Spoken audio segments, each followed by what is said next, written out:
రాజకీయ వర్గాల్లో ఈ మధ్య సంచలనం సృష్టించిన అంశమేమిటంటే, తెలుగుదేశం పార్టీలో కీలక స్థానంలో ఉన్న ఒక ఎమ్మెల్యే ఒక్కసారిగా రాజీనామా చేయడం. ఈ ఎమ్మెల్యే సాధారణ వ్యక్తి కాదు. పార్టీ అధినేత చంద్రబాబు నాయుడికి చాలా కాలంగా అత్యంత దగ్గరగా ఉన్న వ్యక్తిగా గుర్తింపు ఉన్న నాయకుడు. ఆయన రాజకీయ ప్రయాణం, పార్టీకి చేసిన సేవలు, ఎన్నికల సమయంలో తీసుకున్న బాధ్యతలు అన్నీ చూసినప్పుడు ఈ రాజీనామా సాధారణ కారణాల వల్ల జరిగిందా, లేక అంతర్గత రాజకీయ ఒత్తిళ్లు, అసంతృప్తులు, లెక్కలు మారాయా అన్న ప్రశ్నలు సహజంగానే తలెత్తుతున్నాయి. పార్టీ వర్గాల సమాచారం ప్రకారం ఈ ఎమ్మెల్యే చాలా కాలంగా పార్టీ లోపల కొన్ని నిర్ణయాలపై అసంతృప్తిగా ఉన్నట్టు తెలుస్తోంది. ముఖ్యంగా ఇటీవల జరిగిన పరిణామాలు, నియామకాలు, కొన్ని కీలక బాధ్యతలు తనను పక్కనపెట్టి తీసుకున్నారని ఆయన భావించినట్టు సమాచారం. బాబుకి దగ్గరి వ్యక్తి అయినప్పటికీ నిర్ణయాల సమయంలో తన అభిప్రాయాలకు విలువ ఇవ్వడం లేదనే భావన ఆయనలో పెరిగిందని రాజకీయ విశ్లేషకులు చెబుతున్నారు. ఇదే అసంతృప్తి క్రమంగా రాజీనామా స్థాయికి చేరిందా అనే చర్చ జరుగుతోంది. ఇక మరోవైపు ఈ రాజీనామా వెనుక ప్రత్యర్థి రాజకీయ శక్తుల పాత్ర ఉందా అనే అనుమానాలు కూడా వ్యక్తమవుతున్నాయి. ముఖ్యంగా వైసీపీ శిబిరంలో ఈ పరిణామాన్ని ఒక రాజకీయ అవకాశంగా చూస్తున్నారని ప్రచారం జరుగుతోంది. చంద్రబాబుకు అత్యంత నమ్మకమైన వ్యక్తే బయటకు వస్తే పార్టీలో లోతైన చీలికలు ఉన్నట్టే అనే వాదనను వారు బలంగా వినిపిస్తున్నారు. ఈ నేపథ్యంలో జగన్కు ఇది రాజకీయంగా లాభమా, లేక తాత్కాలిక గందరగోళమా అన్నదానిపై కూడా చర్చ నడుస్తోంది. ఈ ఎమ్మెల్యే రాజీనామా చేసిన వెంటనే పార్టీ హైకమాండ్లో అలర్ట్ మొదలైంది.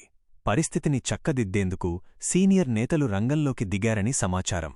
కొందరు నేతలు వ్యక్తిగతంగా వెళ్లి ఆయనతో మాట్లాడే ప్రయత్నం చేసినట్టు కూడా వార్తలొచ్చాయి. అయితే ఇప్పటివరకు అధికారికంగా ఆయన రాజీనామాను వెనక్కి తీసుకుంటున్నట్టు ఎలాంటి ప్రకటన లేదు. దీనివల్ల పార్టీ శ్రేణుల్లో అయోమయం మరింత పెరిగింది. చంద్రబాబునాయుడు ఈ పరిణామాన్ని ఎలా చూస్తున్నారు అన్నది కూడా కీలకంగా మారింది. చాలా కాలంగా ఆయన వెంట నడిచిన వ్యక్తి ఇలా బయటకు రావడం పార్టీకి రాజకీయంగా నష్టం కలిగించవచ్చని విశ్లేషకులు అంటున్నారు. అదే సమయంలో పార్టీ క్రమశిక్షణే ముఖ్యమని, వ్యక్తులు పార్టీ కంటే పెద్దవారు కారు అనే సంకేతాన్ని కూడా బాబు ఇవ్వొచ్చని కొందరు భావిస్తున్నారు.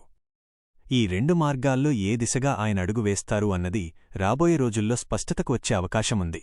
గ్రౌండ్ లెవెల్లో చూస్తే ఈ ఎమ్మెల్యే నియోజకవర్గంలో కూడా కలకలం మొదలైంది. ఆయన అభిమానులు, కార్యకర్తలు ఒక్కసారిగా షాక్కు గురయ్యారు. ఇంతకాలం పార్టీ కోసం పనిచేసిన నాయకుడికి ఇదే గౌరవమా అనే ప్రశ్నలు వినిపిస్తున్నాయి.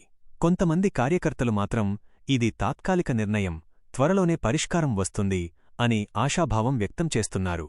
మొత్తానికి ఈ రాజీనామా ఒక వ్యక్తిగత నిర్ణయంగా మొదలైనప్పటికీ దాని ప్రభావం మొత్తం పార్టీ మీద పడేలా కనిపిస్తోంది.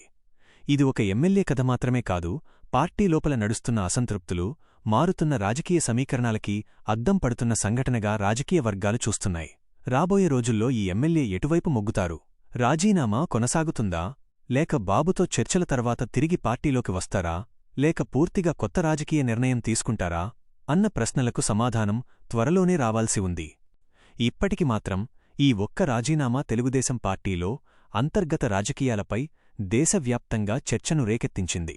ఇది తుఫానుకు ముందరి నిశ్శబ్దమా, లేక పెద్ద రాజకీయ మార్పుకు మొదటి సంకేతమా అన్నది కాలమే తేల్చాలి.